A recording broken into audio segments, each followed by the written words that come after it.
All right, here we are again, part 3, the Craftsman impact wrench. This is the Suburban, and we're going to try the axle nut on this one. Got a, what is that, focus? The 36 millimeter axle nut, fully charged battery. See what happens. Oh, took it right off of there.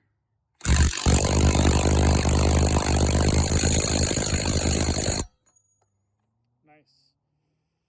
Wouldn't work on the big old 2500 though. Oh well. For Suburban, no problem.